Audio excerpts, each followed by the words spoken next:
Bum, bum, Ba-da, ba-da, bum, bum, bum. bum. Bring. Bring. Oh, it is a victory bendy on a victory Victory. Tuesday here on the Blue Review presented by LAX. I'm Marcus Grant, joined by Greg Bergman.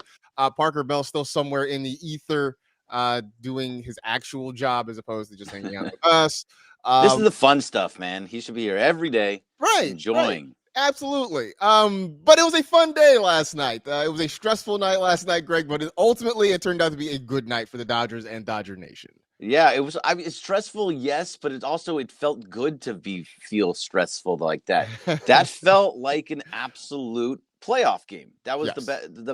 that place was packed to the brim, all the way to the very top of every part of the ballpark. It was great to see. There was hits, there was home runs, there was everything that you could have asked for. There was in that game. Dustin May couldn't find the plate to save his life, but it was really fun. It was. I mean, you talk about the crowd there before, and as we get into this, and I mean, I think they were hanging off the side of the Western Metal Supply Company, just trying to get a glimpse at that game last night. But we will dive into the Dodgers an 8-7 winner in 10 innings. But before we do that, I want to give a shout out to the folks at LAX. Los Angeles International Airport is transforming the travel experience. They are saving guests time. For more information, you can go to flylax.com/transforminglax. Yeah, it was a playoff atmosphere. For some reason I sort of spaced out and forgot that games in San Diego start like 20 minutes earlier than they do everywhere else. And so like I saw your text about the top of the first inning. I'm like, oh crap, game's on. So I turned it on just in time to see Fernando Tatis lead off with a base hit, and like the roar from the crowd on what was just a little fisted flare single into left center field. I was like, oh, this is what kind of day it's going to be.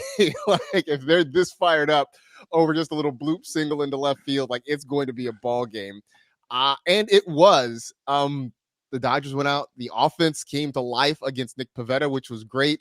But to your point, Dustin May couldn't find home plate with a GPS and a miner's helmet. It was frustrating watching him yesterday. It was extremely frustrating. But let me ask you this first. Because it was so packed yesterday, it was the first time that the Padres and Dodgers have played since the NLDS. So it was a really big game. We're in June. It took forever. So there's such hype for that game, and it was so packed. What do you think the atmosphere is like today? Do you think it's the same as it was yesterday, or does it die down a little bit? Because, okay, we saw it yesterday. Now it's just another game. No, I think it stays this way. I think it stays this way for all three games. What I'm curious about is whether or not we're going to have that same energy in about a week when the Padres are here. We won't have that same energy. Right. That's what I'm thinking. Because we all know how much Padre fans hate the Dodgers and how much they go out of their way to try and sort of box out Dodger fans from getting in the ballpark. And lately, they've actually done a really good job of that. Look, it'll be majority blue. Like, I don't think there'll be a ton of Padres fans next week, but I do not expect the same energy from Dodger fans against the Padres as vice versa last night. No, I don't think so either. But I also wonder too, like, what's it going to be like here? I think I'm sorry, I lost my train of thought. But either way, it was about rivalries. So there's two different ways to look at these rivalries, because obviously it's a rivalry for the Padres with the Dodgers. They have a rivalry with us. We don't really have a rivalry with them. Our rivalry is with the Giants. It will be that way forever and ever and ever. That's never going to change. However, does it change over time? Can that actually be something that can change? Like, for the last 10 years, it's been Dodger Padres. Everything that we've been looking at has always been Dodgers versus Padres, Dodgers versus Padres. There's been a couple of times where the Giants were pretty good and it kind of went back up. But typically, since they got knocked out of they won the World Series, what was that, 2014? 2015, somewhere around there. Well, they won it in those even numbered years. Those even numbers, right? So it's 2014 was the last one. They've been bad. They haven't been a good baseball team for the most part since then. Can it be the rivalry now? Like that, we're getting hyped up for this game just as much as they are. It is a temporal thing. Like, I think the Giants will be a forever rival. Right. That will always be something that matters because it goes all the way back to New York. But right now, Yes, the Padres are very much a thing. They are very much a rival. I mean, they have the Dodgers' attention. They have the attention of Dodger fans because they have been good. Those games have been intense, and a lot of them have been meaningful. And so, for that reason, yeah, they are very much a rival. But I think you could also go back and, say 10 years ago or so, the Cardinals were a rival for a while. I mean, they played a lot of big, ultimately disappointing for the Dodgers playoff series against the St. Louis Cardinals. But they were a rival. I mean, I think you would say this, knowing that our collegiate allegiances, what they are. USC UCLA will always be a rivalry, regardless of whether or not one team is good or bad. But in the moment, maybe Oregon, well, I guess not anymore, but Oregon would step in and be a rival, or whatever, Arizona State, like those teams, because those games would be intense and really good and really meaningful, that it sort of ramps that up. So that was one way of saying you are correct. Yeah, I like I like the way you put that too. Like the Giants are a forever rival. The Padres are a rival for right now. Yeah. And also the Cardinals, I will always hate the Cardinals because of the Cardinal way and their red team. The best fans in baseball Get the F out of here. You're not the best fans of this. Whatever. Self-described best fans in baseball. That doesn't work that way for me. But also and they're red team. I know you hate this from me, but they're a red team. All red teams are evil. You cannot name me one team that's red that is not evil. And yes, USC is evil. I mean, I know that, because I know that you cheer for the Bruins, so I knew that's where you were going with that. I mean, but I am trying to rack my brain to think of a team that wears red. The Red Wings, the Cardinals, the Red Sox, which that's what they were. The Reds, The Reds, yeah, just all teams that you just don't like. I've never liked any red team. I can't. Chicago Bulls. No, they Jordan and everything. How they just always won. They were that team. No. Yeah. Interesting. I never really put that together. I mean, I guess I will always have USC in my heart, but I get the rest of them. Yeah. All right, let's get back to last night though. We've gotten very much off track right now. Let's start with the bottom, because the bottom of the order came through for this offense last night. Did. We saw Tommy Edman have some big hits. Andy Pages in extra innings had a big hit, and Ha-Seong Kim, shocking, who had a game-tying double in the middle of the ball game against the left-handed pitcher. Greg, he's 3 for 3 against lefties, and yet they somehow pulled him in the late innings against, potentially against a left-hander. They pulled him to bring in Kike Hernandez, who then promptly struck out. Yes. What are we doing? I think it was 3 pitches. Was it 3 pitches that he struck out? It might have been 4. It might have been 4. It might have been 4. But it wasn't very long, though. Kim would have given you a more competitive at bat than Kike. I think we're just at a point right now, and they're not going to do it. I know Dave's not going to do it, just like we don't want to see Conforto very often, and we don't want to see certain guys in the bullpen very often. Dave is going to stick with his guys for as long as possible. So Kike is one of those people, but Kim has earned the right to play every single day in every single situation until he proves, hey, it's too much for me. Until I can't hit that lefty. The fact that, like you said, 3 for 3 against lefties with a home run and a double. It's not like he's just getting these teeny tiny hits. He has 1 home run on the season. That home run was against a lefty. You just have to keep putting this guy out there and see what he can and cannot do. And because when he's out there, good things happen. So it's just frustrating when you pull him over and over again for Kike, who is just not playing very well right now.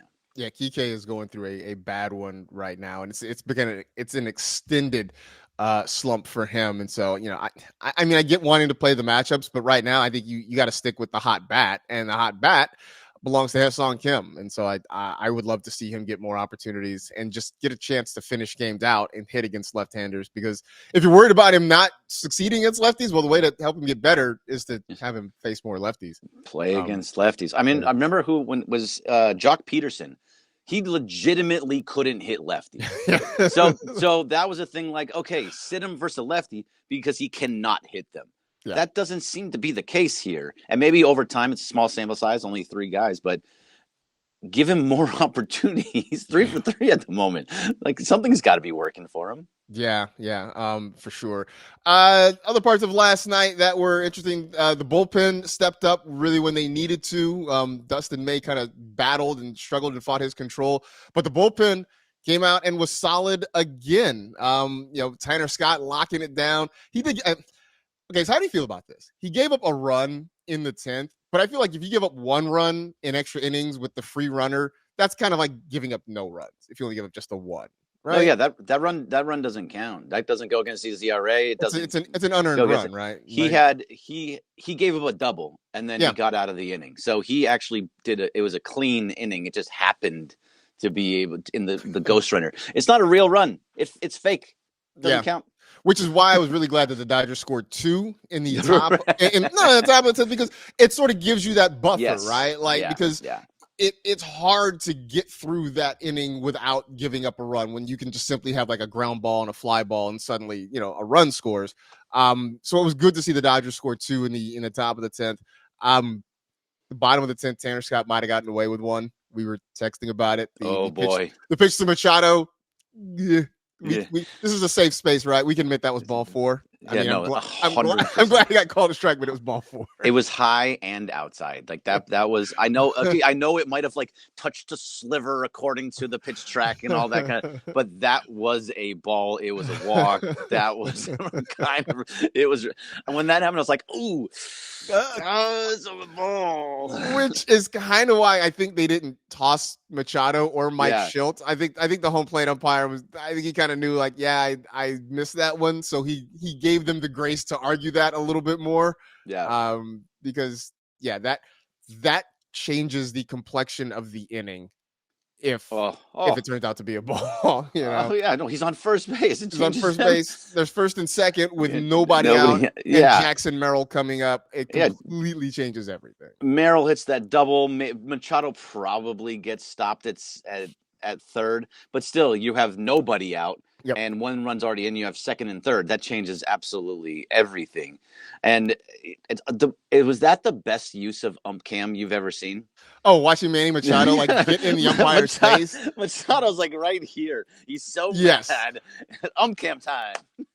Yeah, like normally like they try, like Apple TV tries to use ump cam like in game, and it makes me mildly motion sick. But that was terrible. The perfect use of ump cam. Right there to see like an angry Manny Machado come walking up. Couldn't have happened to a better guy. Oh man, absolutely. I'm trying to think, any other big takeaways from this game other than it was just nice to see them, battle, especially on a night where their starter didn't have the best stuff. It was just kind of good to see them kind of pull this one out and get the win. I think there's some Dustin May stuff that we can probably kind of work through here because Dustin May, he was. Oh, sorry, I didn't turn that off. Dustin May seems like he calms down after giving up 5 runs or 6 runs. Like he was so bad in the first 3 innings, and then in innings number 4 and 5, all of a sudden it was just like bang bang. So like he just ran right through everybody. It seems almost like he was wild to start, and then he was terrified to go in the strike zone because they were hitting everything he put in the strike zone. So he could just never get any sort of rhythm. It took until the 4th inning for him to be like, all right, screw it. There's already 6 runs on the board. I'm just going to attack. If he just would have attacked from the very beginning, that it could have been a completely different lineup. I mean, he's been getting swing and miss, and he's been getting strikeouts more often recently, but that was not the case yesterday. He looked lost in those first 3 innings. He really did. It was the thing Jeff Spiegel texted. It looked like he had no idea where the ball was going to go when it came out of his hand. And I guess that's the downside of having such wicked movement like he does, is that sometimes it does too much, and he had very little command yesterday. Just really battled to get through the 5 innings that he did before he turned it over to the bullpen. And but shout out to those guys, because Bonda, Vesia, Yates all went scoreless. Tanner Scott gives up the unearned run on the automatic runner in the 10th inning. The bullpen came in and just locked it down. And so a big shout out to those guys. I got one more thing on May. Sorry, I got one more thing on May. Yeah. Does it feel like what Dave and the entire Dodger organization right now, because they overused the bullpen so much to start the season, that they're now just telling all of their pitchers, you're going 5 innings at least, or you're going 90 pitches. That's it. Like if you give up 10 runs, you're giving up 10 runs, but you're going to 90 pitches or 5 innings. Well, or whatever, or if you do well, great, you can go longer. But no Right. matter what, you are giving us length. If you're a starter in this game, this is a bullpen game today, so this is different. But if you're a normal starter, you're going to give us length.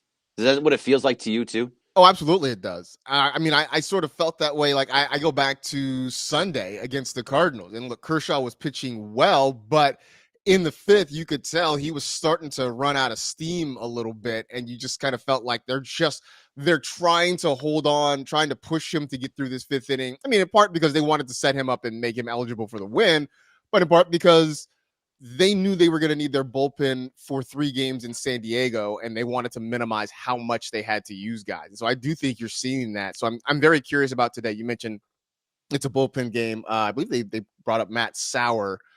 So I would expect he is going to open potentially, or maybe he's going to be the long guy, kind of in the second inning and later. I'm not sure, but It could. My guess is, well, first, Dave said yesterday that he's on the taxi squad. They're still trying to figure out what they want to do with that whole situation. So he's there if they need him either today or tomorrow for right now. mhm. But my guess would be like you start Casparius or you start Dryer, probably Casparius into Dryer. If you can maybe get 6 innings out of that. That would be as ideal as humanly possible. And then just kind of mishmash towards the end. You still have Michael Kopech. You could probably pitch Vezia again. I don't think you can't pitch Kirby Yates anymore. So there's guys. Lou Trevino could probably get into there somewhere. But Tanner Scott, I would assume if you have a lead in the late innings, they'll go to him again. I think Matt he's Sauer. still available since he didn't Yeah. pitch on Sunday. Yeah. So you can still use no, Scott did pitch on Sunday. So I don't he may not be He may. available. Oh, then yeah, that's right. He may He be did out he then. threw it he threw an inning, so he might not be available. Look, the reports right now, people are suspecting that Sauer may get the start. It could be an opener situation. I don't know. I would expect Matt Sauer is going to throw at some point today. By the way, Jose Urania DFA'd, not a huge surprise. No. I gotta wonder if you're an agent of sort of like a middling reliever, 4A kind of guy. Is it just like, hey, the Dodgers called? You might only make 2 appearances, but you want to show up and pitch for a little bit. Yeah, I mean, why wouldn't you? Yeah, you do it. Look, let's say you pitch really well, and and then another club wants to pick you up just Yeah. because of how you pitched against them. Great. I mean, he only gave up 1 run in 3 innings, Yeah. so a team can see that and say, okay, you could possibly give us some. And also, it might be some of the things that happened the last year. I think with was it Sauer? No, it was God, it was the other pitcher that just came up and he got DFA'd and then just stayed and they brought him back up again. Is it Stratton? Stratton, yeah, Stratton, yeah. So those are things that can happen with this Dodger team. There's like they DFA'd him, but they might just bring him right back, or another team could pick him up because they saw that he pitched pretty well for the Dodgers. Since we're talking relief pitching, a question that I got on Twitter. Yes. It's actually addressed to both you and I. Hypothetical: if you were the Dodgers, would you be open to the idea of getting Aroldis Chapman? Yeah, see, that is a very it's a sticky situation. I know what that guy is doing. I saw that and I didn't want to respond to it because I knew that's a kind of like a gotcha moment. Like, oh, you're okay with what he did, but you're not okay with what he did. Okay. So is this a Urias probably the guy, he who must not be named, partly too. That part. Okay. Yeah. Sure. So I know what that guy's doing. So we've gone through the Chapman thing. Then we can move on from that then, if that's Thank the you. case. Then we'll just move on. So good enough. We can turn though. I guess we're on the subject of pitching. Tyler Glasnow is expected to throw a bullpen today as he continues to get a little bit closer. That's just a weird situation, Greg, because the Dodgers are saying that Glasnow is not ready and they're holding him off and he's feeling soreness, and Glasnow is saying, well, I'm trying to get back on here, I'm ready to go, the team is holding me back. So there just seems to be kind of a difference of opinion on how things are being handled. My only question is, okay, let's throw a bullpen today. Let's check back in like an hour or two. It's like, it's like if you were taking an edible, like, right. Let's see how you feel in an hour, and then we'll decide whether or not we can do more. That's kind of Yeah, how I feel. Yeah. that's yeah. This freaking guy. I swear. Everything about him now is just the mention of his name drives me insane because now he's blaming the Dodgers, saying, "Oh, I want to pitch. They don't want me to pitch." You're the guy that left after the first inning multiple times this season. You're the guy that has whole body soreness for months at a time. You're the guy that's causing all of these issues and didn't pitch enough last year. Couldn't pitch in the postseason because you were injured of some sort. You're the guy that's always injured.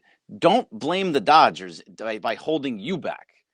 If anything, if they're holding you back, is because they want to say, okay, fine. If you have this whole body soreness, let's hold you back until after the All-Star break or till around the All-Star break. And maybe we can have you not have whole body soreness through the rest of the season and the postseason when we actually need you. Because right now, yes, they need some starting pitching, but they're starting to get a little bit of length. But either way, this is I'm just tired of this dude so much. Well, we will wait. He's just not a team player. It's just frustrating, man. So we'll see. Hopefully the bullpen session goes well, and then he can start really ramping up and trying to get back. Getting him back soon would certainly be key. We sort of wait on Blake Snell, who seems to be quietly going about his rehab, Right. and hopefully he'll be back. I would suspect it won't be before July, but hopefully he'll be back relatively soon as well to just kind of help add some length to that starting rotation. Today it is TBD. We assume Matt Sauer will throw at some point. Maybe it's a Kasparius, maybe it's a Jack Dreyer. Not quite Johnny Allstaff, but something not far off from it either. Going against Dylan Cease, who, Yeah. Greg, in the past, Dylan Cease has been lights out. This year, not so much. 1-5, a 4.72 ERA, but that doesn't mean he won't. That doesn't mean he won't show up and deal against the Dodgers. I have not. He's a 1.3 WHIP, so yeah, he's not doing so hot. He's on the struggle bus right now. Yeah, I think the Dodgers might have broken him last year. Remember, it was bullpen. Wasn't a bullpen game versus Cease, and then and they beat it. Like he is now broke. He's lost his last two starts to San Francisco and Pittsburgh. In both, gives up 3 runs in both of those. Hasn't gone more than 5 since May 20th. This is he's starting to giving up home runs, which is not something that you typically see from Dylan Cease. And walking guys, 3 walks in his last start, and still striking guys out because he's really, really good. Because that's what he does, right? So, like, if you can get to Cease again, they've already, now that they've kind of seen him, they have hit him in the past. You kind of feel a little bit better about it. But if you can be patient against him, have the exact same game plan that you had in the postseason last year. Patience, wait for the pitch, because these are types of guys. Him, Michael King, and a couple of the other guys, and even Darvish at times. Even I know that he's hurt. They want you to swing at pitches outside of the strike zone. And in St. Louis, that's what the Dodgers are doing. They were swinging at everything, any breaking ball. It's like, oh, that's it. I'm going to swing at that and way outside the strike zone. If they don't swing at those pitches, they will get that pitch count up like they did last night against Pavetta, and they should be okay. They should be. And you talk about getting that pitch count up. I mean, you look at his starts. He has had some high pitch counts in relatively short outings. I mean, his last start, 92 pitches in 5 innings. Before that, 95 in 4 2/3. He's been in the 90s and struggling to get through 5 innings in a lot of those starts. So if the Dodgers can stay patient, if they can drive the ball, I think they can be in good shape again. Because I think on paper, at least, the Padres starting pitching right now looks better than the Dodgers on paper. So I think for the Dodgers to be successful in this series, they are going to have to outslug a team that, to be honest, I mean, I know they scored 7 runs last night, but to be honest, has not really been a great offensive club so far this year. So, if the Dodgers can get back to hitting with men in scoring position, hitting with RISP, I think they'll be okay. So that was 2 nights in a row now. I mean, they did it on Sunday. They got hits. They got hits yesterday, and was Will Smith, by the way. Can we give a little shout out to Big Willie Dills? Big time home run. Yeah. So if they can get to him, I think they can get to Cease. They've seen Cease, especially now when he's kind of struggling a little bit. This is a great time to get to him. So I got high hopes for today. Yeah, should be interesting. Load scoring. If the Dodgers can go out and send 7 guys to the plate and score 2 runs in the first inning, again, I will take it. And just hope that the pitching staff doesn't immediately give it right back in the bottom of the first inning. So we shall see. In the meantime, Yes, that's a good spot for us to pause for the day. 6:40 first pitch time down at Petco Park. TBD taking on Dylan Cease. Game 2 of this 3-game set between the Dodgers and the Padres. We'll be back with you tomorrow, 8:30 to 8:55 to chat about it all here on the ESPN LA YouTube channel. In the meantime, stick around. Travis and DeMarco coming up. Thanks to everybody in the chat, as always, for participating. For Greg, I am Marcus. Thanks to LAX as well. It's been the Blue Review presented by LAX. We will see you all tomorrow. See you.